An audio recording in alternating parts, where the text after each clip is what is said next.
नमस्कार, मेरा नाम नरेंद्र साहू है और मैं राजनांदगांव में विनोबा प्रोग्राम को सपोर्ट कर रहा हूँ। आज हम देखेंगे कि सीएसई मॉनिटरिंग का फॉर्म या जो निरीक्षण का फॉर्म है, जब भी हम स्कूल जाएंगे तो कैसे उस फॉर्म को फिलअप कर रहे होंगे। तो इसके लिए आपको ये फॉर्म सेक्शन दिख रहा होगा। ये विनोबा ऐप का होम स्क्रीन है जिसमें आपको ये फॉर्म सेक्शन दिखेगा। उस पर जैसे ही आप क्लिक करोगे तो इसमें बहुत तरह के फॉर्म आपको दिखेंगे। जैसे दैनिक उपस्थिति का पत्रक दिखेगा, जो सोलर पैनल वगैरह की चीज़ें जो इकट्ठा हो रही है वो दिखेगा आपको। 9वीं से 12वीं तक के फॉर्म दिखेंगे और साथ ही साथ आपको यहाँ सीएसई मॉनिटरिंग या फिर संकुल समन्वय के लिए जो निरीक्षण फॉर्म जारी किया गया है वो दिखेगा। तो जानकारी भरने के लिए आपको यहाँ क्लिक करना होगा, जैसे देख रहे हैं। उसके बाद जैसे ही आप उस पर क्लिक करेंगे तो आपको यहाँ स्कूल का नाम या यूडाइस कोड के साथ इसको सर्च करना होगा। जैसे कोई स्कूल का नाम है धनगांव, तो ये धनगांव मैंने लिखा। इसमें बहुत सारे नाम आपको दिखेंगे, जैसे पीएस धनगांव है।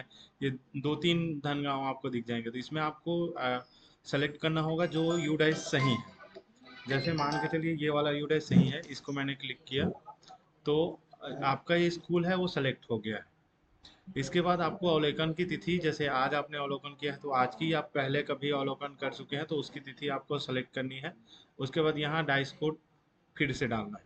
उसके बाद आप देखोगे जिस तरह के प्रश्न आपसे पूछे जाएंगे उसी तरीके का आपको अलग अलग फॉर्मेट में आंसर देना है। जैसे शाला में पदस्थ शिक्षकों की संख्या इस तरीके से देनी है, बच्चों के दर्ज संख्या को इस तरीके से देना है कि दर्ज कितने हैं, और आप जिस दिन भी अवलोकन के लिए गए उस दिन कितने बच्चे उपस्थित रहे, संख्यात्मक देना है। कुछ कुछ जानकारी आपको लिखनी भी है, जैसे वीएसके ऐप की जानकारी आपको भरनी है। जैसे वीएसके ऐप का सही उपयोग हो रहा है, नहीं हो रहा है, कोई समस्या है तो आप वो यहाँ पर मेंशन कर सकते हैं।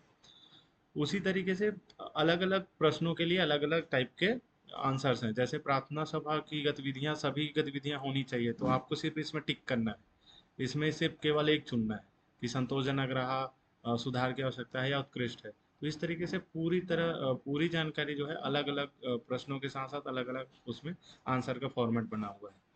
फाइनल क्वेश्चन की ओर अगर चले तो इसमें आपको एक फ़ोटो अपलोड करना होगा, जिसमें यहाँ मीडिया के लिए जो दिया गया है सेक्शन है वहाँ पर आप जाओगे, क्लिक करोगे। जैसे मैं एक फ़ोटो क्लिक करता हूँ और सेलेक्ट करता हूँ तो इस तरीके से आपको एक मीडिया अपलोड का सक्सेसफुल दिखेगा। इसका मतलब ये है कि आपका जो है फ़ोटो अपलोड हो चुका है। तो यहाँ से फिर सेव कर देंगे तो वो ऑटोमेटिक आपका जितनी भी जानकारी थी वो सेव हो जाएगी, या यहाँ से सेव एंड रिकॉर्ड कर सकते हैं और दूसरा फिर से विजिट फॉर्म या मॉनिटरिंग का जो फॉर्म है, निरीक्षण का फॉर्म है, वो आप फिर से भरेंगे।